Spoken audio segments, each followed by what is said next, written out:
Hi, this is Paul Slack. It's Good News Planet. I'm speaking to Stephen Schussler. Hi, Stephen. How are you? Good, Paul. How are you? I'm really good. It's a jungle in there. Stephen, It is. but where is in there? I guess that's a question.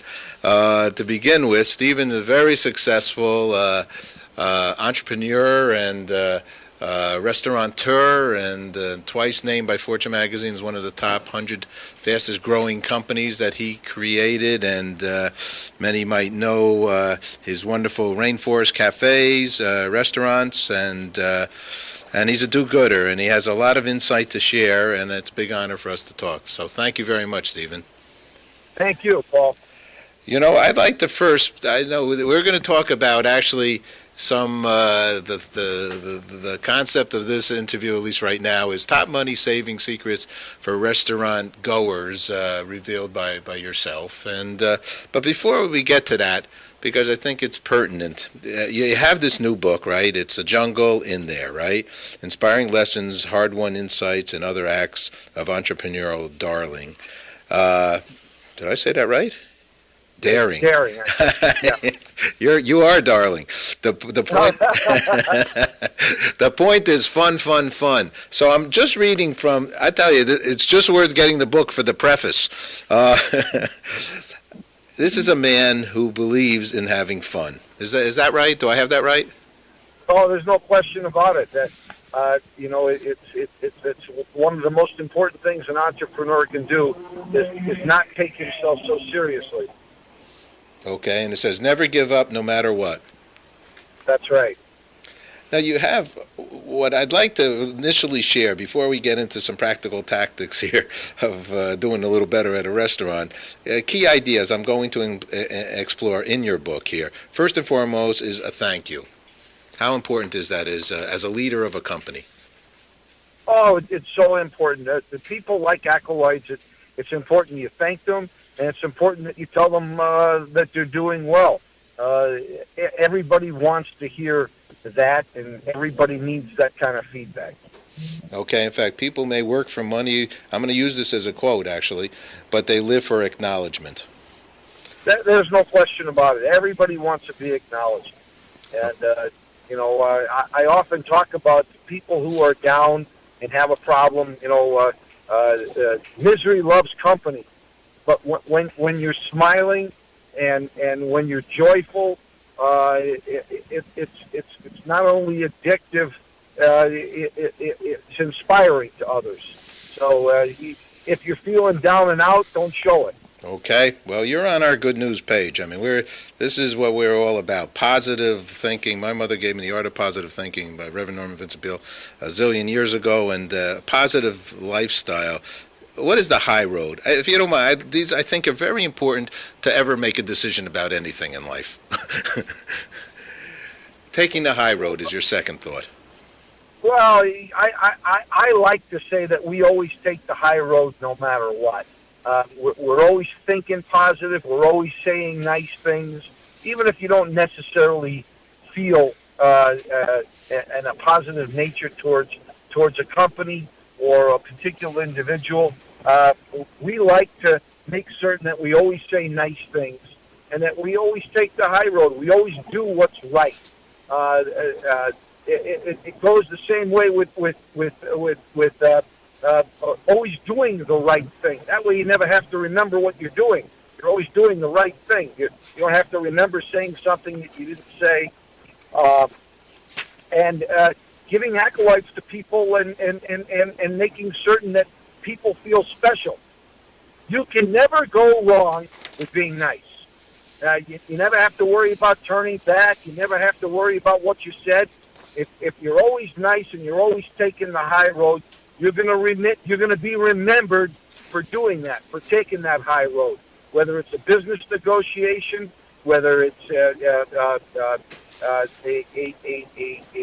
fundamental point in a negotiation or a relationship, taking the high road will always get you further. And you must be tireless. That's a third key in your philosophy. Yeah, you must be. Listen, if you're going to send out one resume to get a job, why not send out 150?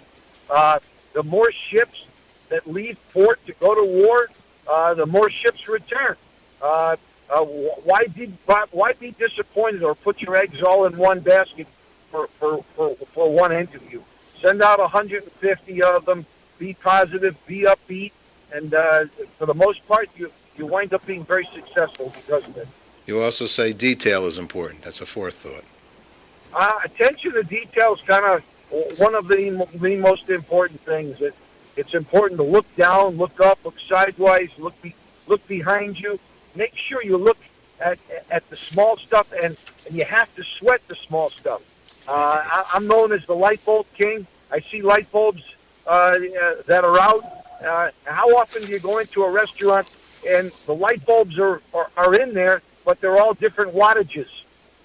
Instead of being smart and making certain that they're all 60-watt bulbs or 40-watt bulbs, you got one bulb that's a 60, one that's an 80, one that's a 40, and you've got some smart guy that's working there that's saying, oh, I just replaced all the light bulbs. You replaced them with all the wrong bulbs. You need to sweat the small stuff. Richard Carlson, there's no doubt about it. A lot of the people who have endorsed, I love Harvey McKay, he's on Good News, Donald Trump's on Good News, people, hardworking people. And the last final note you say here, and we've done shows on this group as well, Smile Network International. You got to be a do-gooder. What do you think? Oh, well, I talk about that in Chapter 28. I talk about philanthropy.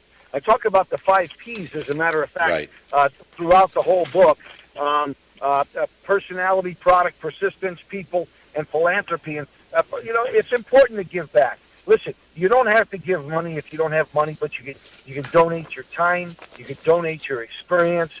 It's important no matter what to give back.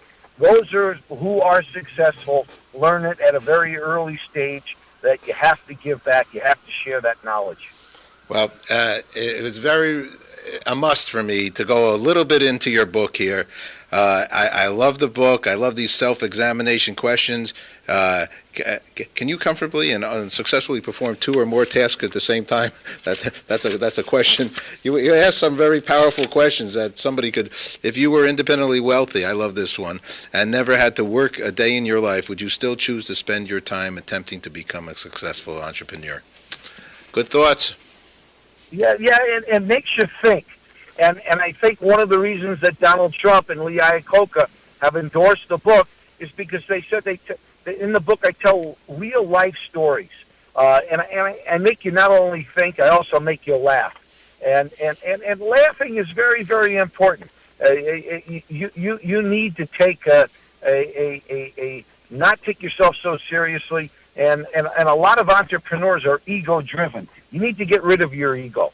And it's very, very important. And laughing and smiling is addictive. People like to see that, and it's part of being successful. So you need to put on a good face. You also need to be groomed well. I talk about that in the book, how important it is. Listen, you don't need hair coming out of your ears or coming out of your nose. You're not going to get hired. Simple as that. You need to be groomed well. You need to have all the attributes going for you at the same time. There you go. And we're flying away in outer space at this moment. That is a reality. So, along with all these good thoughts, and once again, congratulations. I think they're very important because to make decisions about anything, these kinds of ways of life, I think, what you're talking about here, as a way to conduct your life, I think makes every decision helps to make a decision in life, okay? So it helps to say whether you're going to go to one restaurant, not a restaurant, or you're going to save here, save there. So let's take a couple moments now to talk about, I guess, some realities of saving secrets as a restaurant goer. Is that? Are we supposed to talk about that? Sure, you can talk about that, of course. So let's use Groupon because that seems to be you get a discount coupon for $5 and you think you're getting $50 worth of food. Is that so? Well, I just had this conversation with some associates this morning. Groupon takes anywhere from 30 to 50%, and there's not enough margins in a good restaurant to allow you to give away 30 to 50%. I mean, it just doesn't work. The numbers don't allow that to work. So for me, the really good restaurants out there are good restaurants because they're serving quality food and great service, not because they're giving you a discount. And so I believe wholeheartedly that you really need to do your research and development on the restaurant you're going to. And you need to go because they treat you well and because you have good food and you have a good experience, not because the food's cheap. Because what happens is a lot of companies that go into Groupon are going into Groupon because they're losing their ass. And they want to try to save their business and save their butt. And it's not doing a lot of good when you're giving the store away and you can't make any money. So you really have to be careful with Groupons. Don't go just because you're getting a deal on cheap food. Go because the place has a reputation of having quality food and service, which I believe all of our Rainforest Cafes have. Now, I've been in a Rainforest Cafe, and I'm very particular in a couple senses. One is we do the show called the Water Hour. And we have about 70 hours. We help create the International Decade of Water. And so we're very involved with water. Your Rainforest Cafe is really very creative. Congratulations. You use water to its best advantage. We do. We have lightning and thunderstorms and rain and we have waterfalls and mists and cascading waterfalls, and we do a lot with water. And you're sustainable in that process, I happen to know. Yes, we are. In the way you manage it, and which is all good. So tell us a couple other thoughts with regard to going to a restaurant. So does somebody actually spend a kind of moment to say, do I compare one restaurant to another restaurant? Do people do that, or do they go by impulse? Well, some people go by impulse, and some people just go by discount. Listen, Groupons is doing a wonderful thing, and sometimes they work out great. And the coupons are to great restaurants offering great deals. I'd rather see you go in and not order an appetizer, and when necessary, share an entree. I do that an awful lot, and I wind up going to any restaurant I want, having a very very successful experience, a great meal, testing other food. Often I go out with friends and everybody orders an entree and we all share. And that way you get to taste and experiment with all different kinds of foods, and you still have a great experience and great camaraderie among your friends. So there's many different ways to go out and look at saving money. I'm not necessarily a proponent of Groupons as a whole, and I don't believe that they necessarily offer the best service. Listen, they don't check to see what kind of restaurant it is when you sign up. They don't come and check out your food and say you got good quality food, that your service is fantastic. They're just taking your money and offering discounts to the public. So you need to be wary. You need to ask a lot of questions, and you need to continue to go to those restaurants that offer you value. And I think that Rainforest Cafe offers you value. We offer you a big plate of food at a decent price, and the food is quality, and the service is quality. And my hat's off to the Landry's Corporation and Tillman Fertitta for doing such a good job after we sold them Rainforest Cafe in 2000. And tell us about TRex. TRex is unbelievable. We've got one in Kansas City, Kansas at the Legends, and we've got one at Walt Disney World in Orlando, and just an incredible menu. It's an interactive educational experience. It's a wild place to go and with your family, with your friends. Sometimes there's 3 generations of family members eating at the same table. It's a place to eat, shop, explore, and discover. So there's many different aspects of it. We have Build a Dino, which is a collaboration with the Build-A-Bear Corporation. We have a lot of strategic partnerships in the restaurants that we create, and that's one that I can tell you is very, very successful. It's a lot of fun. There's There's an actual there's dinosaurs all over the place, and then we have an actual show that goes off every 22 minutes, and it's a show that is like the Thunder and Lightning show at Rainforest Cafe, but it's with meteorites, so it's a meteorite shower, and it goes through the entire place.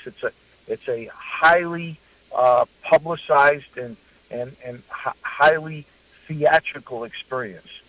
I love it. I love it. My grandkids are really into the dinosaur thing, and I live next to the Museum of Natural History here in New York, and so those dinosaurs it was just a few years ago they were around. You know what it is. It's and I talk about the museums all the time as boneyards because just recently and as you mentioned, dinosaurs have been around tens of millions of years, right. And until recently, they just discovered that dinosaurs had feathers. And right, I saw that. When you and I grew up, our books that we learned about dinosaurs in school were dark. They were green, they were brown, they were black. They called dinosaurs at one time monsters. And now with the discovery that dinosaurs had feathers, you have the liberty, according to scientists, to be able to say that dinosaurs were yellow, pink, blue, green, and you couldn't do that before. So these new discoveries just prove my point that I talk about in the book. It's a jungle in there that research and development should not stop. R&D are one of the most important aspects of business. And because we're continually learning and we're continually improving, and that changes the way we look at things. They're going to now change the books of teaching about dinosaurs because of the discovery of feathers. I agree with you. Science is wonderful. I was fortunate to start the Nature series on PBS many years ago. And it just gets better. And I did the Brain series also, and they're learning more every day about the brain. I mean, we should be drinking arsenic, is what they say now lately. The science is changing, and that's good news. That's why we're all going to live to 130, 140, 150. What do you think, Stephen? Well, from your mouth to God's ears. It's all good. Well, obviously, you're having a good time doing what you're doing. You're a creative group. And you're going to continue on with making people happy? I'm going to do that. As long as God gives me the ability to do that, I'm going to continue making people smile. That's beautiful. All right, then. Last question I want to ask you at this moment is what's good news for you? What's good news is this time of year, I'm wishing everybody health and happiness and good fortune. And peace around the world. We're going to open up a restaurant at the New York Hotel and Casino in Las Vegas called Air Blue, and we're going to do another one in Orlando, and it's going to be called Day, which is classic wood boats and ice cream floats, and we're excited. Fantastic. If you won't mind, I'd like to just read one quick poem here by Langston Hughes. It says, "Hold fast to dreams, for if dreams die, life is a broken-winged bird that cannot fly. Hold fast to dreams, for when dreams go, life is a barren field frozen with snow." Page 38 of It's a Jungle in There. Stephen, thank you very much for sharing good news with us, and much continued success. Thank you, and happy holidays, and may there be peace on earth. Okay. Thank you, Stephen. Bye-bye. Thanks. Bye-bye.